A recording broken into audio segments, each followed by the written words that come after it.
السلام عليكم ورحمة الله وبركاته. أهلا بكم في درس جديد على مدرستكم الإلكترونية مدرسة تيوب.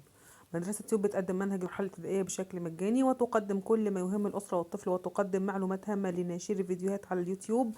لمتابعة جميع الفيديوهات اللي بتصدر عن القناة، برجاء إن احنا ندوس على سبسكرايب الموجود أسفل شاشة الفيديو، وبعدين ندوس على الجرس حتى تصلنا جميع الفيديوهات. النهارده في سؤال الناس كلها يعني بتسأله، او يا ترى اللزقات اللي بتتباع في الصيدليه، لزقات الظهر او لزقات المفاصل اللي بتتباع في الصيدليه، يا ترى فعاله ولا مش فعاله؟ يا ترى فعلا بتجيب نتيجه ولا ما بتجيبش نتيجه؟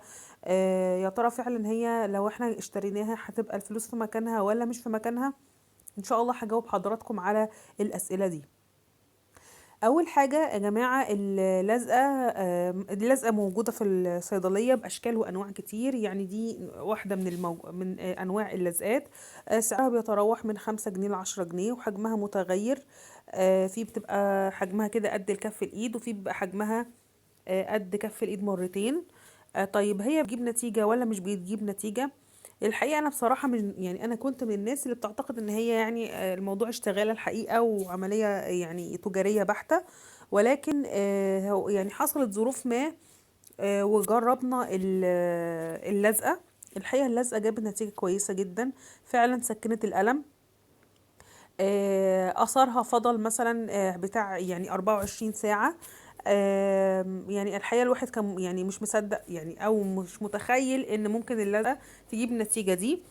لان ممكن الواحد بيتناول ادويه كتير جدا بالفم، او ربنا يعفي عن كل مريض. الناس اللي عندها مشاكل في العظم وفي المفاصل بتتناول ادويه كتيره جدا بالفم، ولكن مش بتجيب معاها نتيجه اللي هو متخيلها.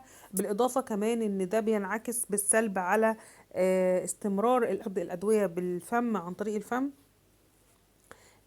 ده بينعكس بالسلب على على الأجهزة الداخلية. طبعا احنا هنا مش بنقول لحد منتظم مع دكتور او بياخد علاج معين هو يبطل العلاج اللي الدكتور مديهوله. احنا بنقول لو في حد عنده إصابة عارضة ومحتاج حاجة تسكن الألم، ممكن يحط اللزق على مكان الألم، بدل ما يضطر ان هو ياخد أدوية عن طريق الفم.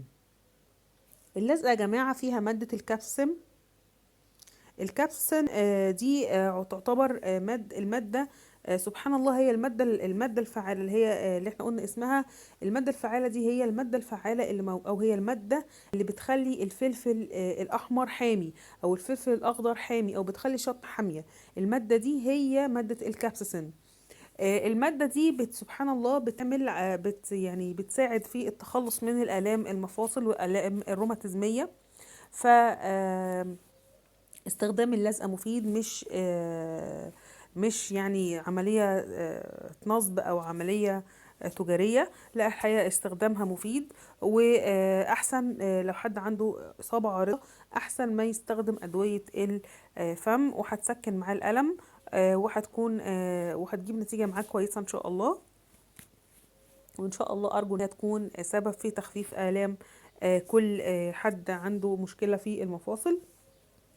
بنأكد تاني ان يا جماعة ده عبارة عن حاجة تكميلية. يعني ما ينفعش حد عنده مرض مزمن يبطل الأدوية بتاعته ويحط اللزقة. لا طبعا، احنا بنتكلم على حاجة مسكنة وفي نفس الوقت فعالة وملهاش آثار جانبية على الجسم. يعني مش بتضر في الأعضاء الداخلية في حاجة.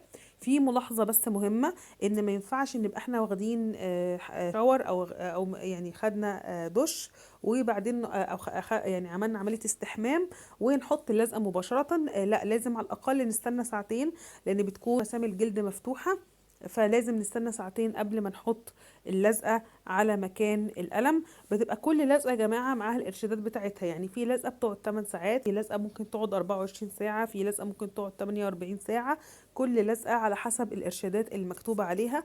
يا ريت إن احنا برضو قبل ما نلزقها نقرأ الإرشادات المكتوبة على كل لزقة. هي أنواع كتير، ولكن هي كلها بتبقى محتوية على نفس المادة الفعالة. فنقرأ الكلام الموجود على اللزقة، ونشوف الإرشادات استخدامها، نحطها كل قد إيه، ينفع نحطها إمتى وما نحطهاش إمتى. فبرضو ده مهم جدا علشان هي تقوم بعملها الصحيح.